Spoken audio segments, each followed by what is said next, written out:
आजकल की इस भागती दुनिया में हम इतने ज्यादा व्यस्त होते जा रहे हैं कि हम खुद को भूलने लगे हैं। हमारे मन में इतने विचार चलते रहते हैं कि वह हमें शांति से बैठने ही नहीं देते। जब कभी थोड़ा सा समय मिलता है हमें शांति से बैठने का, तो हमारे दिमाग में फिर से तमाम विचार आने लगते हैं और फिर हम ये भूल जाते हैं कि हम शांति पूर्वक बैठे हैं कि नहीं। अर्थात हमारा दिमाग विचारों से इतना ज्यादा भर जाता है कि वह हमें शांति से एक जगह पर बैठने ही नहीं देता। तो आज के इस वीडियो में हम अपने मन के विचारों को साफ करके अपने दिमाग को किस तरीके से शांत रखा जाए, इसी के बारे में बात करने वाले हैं। दोस्तों, एक बार एक गुरु और एक शिष्य एक सुनसान जंगल से गुजर रहे थे। तभी शिष्य अपने गुरु से एक सवाल करता है कि गुरुजी, ऐसा क्यों होता है कि कुछ लोगों के पास कुछ भी नहीं होता लेकिन फिर भी वह सुखी रहते और आनंद में रहते हैं, और कुछ लोगों के पास सब कुछ होते हुए भी उदासी उनके चेहरे पर साफ दिखाई देती है।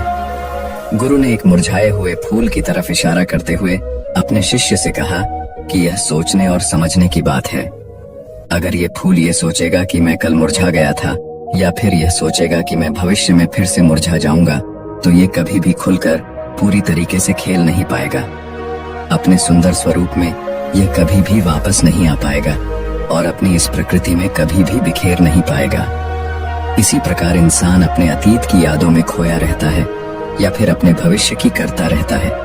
भविष्य के दुखों के बारे में सोचता रहता है, या भूत में जो उसके साथ बुरी घटनाएं घटित हुई हैं, वह उन्हीं के बारे में सोच सोच करके वह अपने भविष्य के लिए चिंतित होता रहता है। तो ऐसा मनुष्य जीवन में कभी भी सुख अनुभव नहीं कर सकता। यह समझने की बात होती है कि जीवन हमेशा वर्तमान में होता है। अतीत और भविष्य की कल्पनाएं हमेशा मनुष्य को मृत्यु की तरफ ले जाती हैं।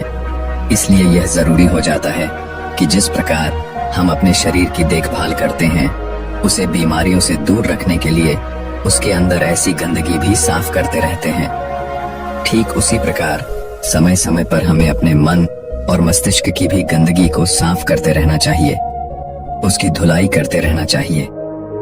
इससे आपकी बुद्धि की क्षमता तो तेज होगी ही होगी, साथ ही साथ आप हमेशा आनंद में रहने का रहस्य भी जान पाएंगे। शिष्य ने सवाल किया कि गुरुदेव, इससे पहले कि हम मन और मस्तिष्क पर चर्चा शुरू करें, इससे पहले मैं यह जानना चाहता हूँ कि जिन लोगों के पास सब कुछ होता है वह दुखी क्यों रहते हैं, और जिन लोगों के पास कुछ भी नहीं होता है वे अक्सर आनंद में क्यों होते हैं।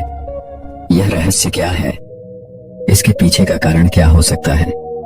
गुरु ने उत्तर दिया कि कुछ लोग जीवन में जब सब कुछ हासिल कर लेते हैं और सब कुछ हासिल कर लेने के बाद उन्हें सब चीजों की व्यर्थता का पता चल जाता है। ऐसे लोगों को अक्सर यह एहसास जकर लेता है कि मैंने जीवन में कुछ भी पाया, जो कुछ भी किया उससे भले ही मैंने सुख सुविधाएं हासिल कर ली हों, लेकिन मन की शांति अभी भी बहुत दूर है और अधूरी भी है। उस तक मैं पहुंच नहीं पाता। सब कुछ पाकर भी मैं अपने मन को जान नहीं पाया। और जब इंसान को ऐसा लगता है तो उसे महसूस होता है कि जो कुछ भी उसने कमाया है वह कौड़ियों का भाव था। उसने अपना जीवन बेकार की चीजों में यूं ही व्यर्थ कर दिया। और वहीं पर जिस इंसान के पास जीवन में कुछ भी नहीं होता है, उसके पास एक उम्मीद होती है, सब कुछ पाने की लालसा रखता है, और वही लालसा, वही इच्छा उसको जीवन में खुश रखती है, आगे बढ़ाती है, और ऊर्जा से वह हमेशा भरा रहता है। गुरु ने अपने हाथ से एक सूखे पैर की तरफ इशारा करते हुए कहा कि शिष्य, कभी तो यह पैर भी हरा भरा रहा होगा, फलों से लदा हुआ रहा होगा। अनेक प्रकार के पक्षी और जानवर इस पर आराम करते होंगे, इसके फलों को खाते होंगे। इस समय इस पैर को भी यह पता नहीं होगा कि एक दिन यह सूख जाएगा और उसकी हालत इतनी बदतर हो जाएगी कि ये किसी को छांव तक नहीं दे पाए, उसके ऊपर पत्ते तक नहीं रह जाएंगे। उसी प्रकार मनुष्य अपने जीवन की दौड़ में यह भूल जाता है कि जिस दौर में वह सबसे आगे निकलने की कोशिश कर रहा है, उसका अंतिम चरण तो मृत्यु ही है। काश वो कभी इस दौर से अलग हटकर यह देख पाए कि इसका अंतिम चरण उसे कहां तक पहुंचाएगा। जिस दौर से वह सबसे आगे निकलकर जीतने के ख्वाब देख रहा है, उसका वास्तव में अंतिम चरण मृत्यु ही है। काश वह कभी जीवन में भी हो जाता है कि उन घटनाओं को हम किसी भी तरह अपने मन की दौर में ठहरा कर यह देख पाए कि उसका चरण क्या है और उसका परिणाम क्या होने वाला है। वो तो बहुत कुछ इकट्ठा करने में लगा हुआ है। एक दिन वह सब यहीं का यहीं रह जाएगा। इकट्ठा करते करते एक दिन उसका शरीर मृत्यु को प्राप्त हो जाएगा और फिर उसका शरीर आग में जलकर राख हो जाएगा। लेकिन उसके द्वारा बनाई हुई चीज सब यहीं की यहीं पड़ी रह जाएगी। लेकिन इंसान चीजों को इकट्ठा करते करते अपनी जिंदगी को जीना भूल जाता है। वह कभी ठीक से खुलकर हंस भी नहीं पाता, बस इकट्ठा करने में लगा रहता है। और इकट्ठा करते करते वह अपने सब सुख, चैन, खुशी सब कुछ खो देता है। ऐसा भी हो सकता है कि वह ऐसे कार्यों की तरफ आगे बढ़ सकता है जो उसके जीवन में आनंद पैदा करता हो, जो उसके जीवन को एक नई दिशा दे। गुरु ने कहा कि एक योगी ही होता है जो जीवन की दौर में ठहर जाता है, जो यह समझ लेता है कि जीवन का अंतिम चरण तो मृत्यु ही है। इसलिए वह जीवन में सुख सुविधाएं हासिल करने की बजाय खुद के मन और मस्तिष्क को एक नए आनंद की तरफ ले जाने का प्रयास शुरू कर देता है। शिष्य ने सवाल किया कि गुरुदेव, क्या एक गृहस्थ जीवन में जीने वाला मनुष्य उस आनंद की प्राप्ति नहीं कर सकता? और अगर कर सकता है तो किस प्रकार शुरुआत उसे करनी चाहिए? गुरु ने कहा कि बिल्कुल कर सकता है। गुरु ने उत्तेजित होकर उत्तर दिया कि अगर सभी मनुष्य उस आनंद की प्राप्ति के लिए योगी बनने का निश्चय कर ले तो इससे तो प्रकृति का चलन ही रुक जाएगा। उसकी जो व्यवस्था है वह बिगड़ने लगेगी। एक सच्चा योगी अपने जीवन में खोज करता है और खोज करने के बाद वह गृहस्थ जीवन में किस प्रकार आनंद को प्राप्त किया जा सकता है वह तरीके सभी को बताता है, ताकि मनुष्य अपने गृहस्थ जीवन का पालन करते हुए उस आनंद की प्राप्ति भी कर सके।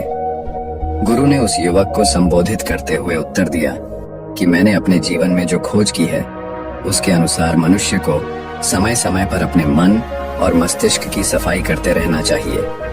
मनुष्य अपने शरीर पर तो ध्यान दे देता है, लेकिन अपने मन और मस्तिष्क को वह भूल जाता है, उस पर कभी ध्यान ही नहीं देता और उसी वजह से मन और मस्तिष्क उसके बूढ़े होते चले जाते हैं। उसमें जवानी रह ही नहीं जाती और जब उनमें जवानी नहीं रह जाती तो वो नयापन और ताजगी नहीं रह जाती, जिसकी वजह से एक इंसान उदासी से भर जाता है। मन और मस्तिष्क की गंदगी क्या होती है, पहले मैं तुम्हें यह बताता हूँ। हर मनुष्य के जीवन में कुछ ऐसी घटनाएं घटती हैं जिनका उसके मन और मस्तिष्क पर बहुत ही गहरा असर डालती है। वह जीवन पर्यंत उन घटनाओं को भुला भी नहीं पाता और वही घटनाएं उसके मन में पूरी तरह से पक्की बैठ जाती हैं, जो उसके मन में गांठ बना लेती है और भविष्य में जब भी वह कोई काम करता है तो ये घटनाएं उसको प्रभावित करती है। उसके विचारों को, उसके निर्णय को पूरी तरह से यह घटनाएं बदल कर रख देती हैं। ऐसे मनुष्य की दृष्टि भी भ्रमित हो जाती है। वह सत्य स्वरूप को देख ही नहीं पाता। वह उन चीजों को, उन घटनाओं से जोड़कर भ्रमित तरीके से देखता रहता है। उदाहरण के लिए, अगर किसी बुरी आंखें वाले आदमी ने आपको धोखा दे दिया है तो आप जीवन पर्यंत बुरी आंखें वाले आदमी को हमेशा धोखेबाज ही समझते रहेंगे। उस पर कभी पूर्ण रूप से आप विश्वास ही नहीं कर पाएंगे। लेकिन समझने की बात यह होती है कि जिस इंसान ने आपको धोखा दिया है वह धोखा आपको बुरी आंखों से नहीं मिला, वह इंसान के स्वभाव से मिला है। लेकिन उस इंसान के स्वभाव से हमारे दिमाग में उसका एक चित्र छप गया, उसकी एक छवि बन गई और वह छवि दूसरे आदमी से जब हम संपर्क करते हैं तो बीच में एक दीवार की तरह खड़ी हो जाती है और इसी वजह से दो लोगों के बीच गहरे संबंध स्थापित नहीं हो पाते। तो मनुष्य के लिए सबसे जरूरी यही होता है कि वह अपने आप को अतीत की घटनाओं से मुक्त रखे। उन घटनाओं से प्रभावित होकर वह दिमाग में किसी तरह की छवि न बनाए। कुछ लोग इस बात पर यह सवाल खड़ा कर सकते हैं कि फिर जीवन के अनुभव किस काम में आएंगे, लेकिन समझने की बात तो यह होती है कि हम जीवन के अनुभवों को भी भ्रमित तरीके से जान लेते हैं, सही तरीके से उनसे सीख ही नहीं पाते। शिष्य अपने गुरु की बातों में इतना खो गया कि उसे चलते चलते जंगल के रास्ते में पड़े हुए कांटे दिखाई नहीं दिए और अचानक उसके पैर में कांटा छुप गया। गुरु ने उसका कांटा बाहर निकालते हुए उससे पूछा, यह कांटा तुम्हारे पैर में क्यों लगा? इसके पीछे तुम किसे जिम्मेदार मानते हो? गुरु ने कहा कि तुम मुझे भी जिम्मेदार मान सकते हो, क्योंकि मैं तुम्हें ये बातें सुना रहा था। या तुम खुद को भी जिम्मेदार मान सकते हो कि तुम मेरी बातों में इतना खो गए कि तुम्हारा रास्ते पर से ध्यान ही नहीं रहा। या तुम इन पैरों को भी जिम्मेदार मान सकते हो जिन्होंने ये कांटे इस रास्ते पर बिछा दिए। तभी शिष्य ने उत्तर दिया कि गुरुदेव, इसमें मैं खुद को ही जिम्मेदार मानता हूँ, क्योंकि आप तो अपना काम कर रहे थे और इस पैर ने भी अपना काम किया, पर मैं अपना काम होशपूर्वक नहीं कर पाया। अगर मैं चलते समय ध्यान लगाए रहता, अगर मैं आपकी बातों में पूरी तरह से नहीं हो जाता, तो मुझे ये कांटा कभी नहीं लगता। इसमें पूरी तरह से ही मेरी गलती है। गुरु ने शाबाशी से अपने शिष्य की पीठ को थपथपाया और आगे कहा कि जो घटनाएं हमारे मन को प्रभावित करती हैं, जरूर उसे बाहर निकाल दें, और उसके लिए सबसे सरल तरीका है कि अपनी भावनाओं को व्यक्त करना सीखो। उसे अपने दिल में, अपने मस्तिष्क में बैठा कर मत रखो। जब तुम किसी दूसरे मनुष्य के सामने अपनी भावनाओं को व्यक्त कर देते हो, तो तुम्हारे मन का बोझ हल्का हो जाता है। कुछ लोगों का स्वभाव ऐसा होता है कि वह अपने मन की बात किसी को नहीं बताते। ऐसे लोग अक्सर अंदर ही अंदर दुखी होते रहते हैं, लेकिन वह अपने मन की बात किसी दूसरे आदमी को कभी नहीं बताते। उसके कुछ उल्टे ऐसे लोग भी होते हैं जो अपने मन में किसी भी बात को रख नहीं पाते। उनके साथ कुछ भी अच्छा या बुरा होता है, वह अपने मन की बात, अपने भावनाओं की बात दूसरों के सामने व्यक्त कर देते हैं। और तुमने खुद महसूस किया होगा कि जो लोग अपने मन की भावनाओं को व्यक्त कर देते हैं, वह जीवन में ज्यादा आनंदित रहते हैं। कभी भी प्राकृतिक रूप से आए हुए भावनाओं को नहीं रोकना चाहिए, या हमें किसी भी भावनाओं को दबाना नहीं चाहिए। अगर हम किसी भी भावनाओं को रोकने की कोशिश करते हैं, तो वे हमें अंदर ही अंदर खाने लग जाती हैं। गुरु ने आगे कहा कि शिष्य, अगर तुम्हारा मन किसी बुरी घटना पर रोने को हो रहा है, तो चीख चीख कर रो लो। अपने आप को रोको मत, उस भावना को पूरी तरह से बाहर आने दो। अगर किसी दूसरी घटना पर तुम्हारा मन खुश होने का, आनंदित होने का हो रहा है, तो पूरी तरह से नाचो गाओ, जिससे कि तुम उस भावना को बाहर निकाल सको। और जब वे भावनाएं अपनी पूरी गति के साथ बाहर आ जाती हैं, तो तुम्हारा मन उन घटनाओं को पीछे छोड़ देता है, अर्थात तुम्हारा मन धीरे धीरे हल्का होने लगता है। गुरु ने शिष्य को समझाते हुए बताया कि जिस प्रकार तेज रफ्तार से चलता हुआ पानी अपने वेग से आने वाली सभी बाधाओं को तोड़ देता है, और अगर हम अपनी भावनाओं को बहने दिए, तो वो उन सभी बाधाओं को तोड़ देगा, और उस बांध को तोड़ने के बाद उसका कचरा उसके मन से निकल जाएगा, और उसका चित्त मन भी साफ हो जाएगा। उसके अंदर की गंदगी भी दूर हो जाएगी। अक्सर मनुष्य अपने मन में किसी घटना को दबाकर इसलिए रखता है कि वो सोचता है कि अगर सामने वाले को इस घटना के बारे में पता चल जाएगा, तो वह क्या सोचेगा। इसी विचार से वह अंदर ही अंदर खुद दुखी होता रहता है और अपनी भावनाओं को दबाता रहता है, लेकिन सामने वाले को वह कुछ भी नहीं बताता। लेकिन अगर वह हिम्मत करके शुरुआत कर सकता है, अपने अंदर की बात अपने किसी करीबी मित्र को बता दे, तो उसका पूरा जीवन परिवर्तित हो सकता है। उसका जीवन सुखमय बन सकता है। एक बार अगर उसके दिमाग में यह आदत बन गई, तो जीवन भर अपनी भावनाओं को दूसरों के सामने व्यक्त करने से कभी नहीं हिचक जाएगा। हम अपने जीवन में इस आदत को 21 दिनों में पैदा कर सकते हैं। 21 दिनों तक अगर सही तरीके से हम अभ्यास करें, तो हमारा दिमाग पूरी तरह से भावनाओं से मुक्त हो सकता है। यह 21 दिनों का अभ्यास इस प्रकार है। 21 दिनों तक सबसे पहली बात जो आपको याद रखनी है कि अपने मन में किसी भी बात को दबाकर नहीं रखना है। अगर हम किसी मनुष्य के बारे में अच्छा सोचते हैं, तो हम उसे करें। अगर बुरा भी सोचते हैं, तो भी उसे व्यक्त करें। परिणाम भूल जाए कि परिणाम क्या होंगे। सिर्फ अपने दिमाग की धुलाई करने पर विश्वास रखें। इससे आपके दिमाग में एक अद्भुत साहस पैदा होगा। गुरु ने आगे कहा कि शिष्य, जब आप किसी मनुष्य के बारे में वह सब बता पाएंगे जो आप उसके बारे में सोचते हैं, तो आप खुद सोचिए कि आपका खुद के ऊपर कितना विश्वास बरत जाएगा। आपके मन के सारे दोष खत्म हो जाएंगे। हो सकता है कि इसमें आपको चुनौतियों का सामना भी करना पड़े, लेकिन जहाँ चुनौतियां नहीं होती हैं, वहीं कुछ अभ्यास भी नहीं होता है। अभ्यास हमेशा चुनौतियों से भरा होना चाहिए। इससे आप सत्य वचन बोलने का अभ्यास भी कर पाएंगे। अक्सर हम दूसरों को प्रभावित करने के लिए वह सब बोलते रहते हैं जो उन्हें अच्छा लगता हो, लेकिन वह नहीं बोलते जो हम उनके बारे में सचमुच सोचते हैं, और यही हमारी सबसे बड़ी भूल हो जाती है। जिससे हमारा पूरा अस्तित्व झूठा बनकर रह जाता है।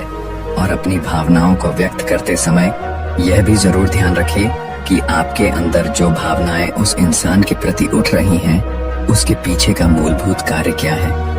उदाहरण के लिए, जब एक नौकर अपने मालिक के लिए कोई काम करता है और वह काम अच्छे से नहीं कर पाता है, तो मालिक उसे डांट फटकार देता है, जिससे उसके अंदर उसके प्रति क्रोध की भावनाएं उठने लगती हैं।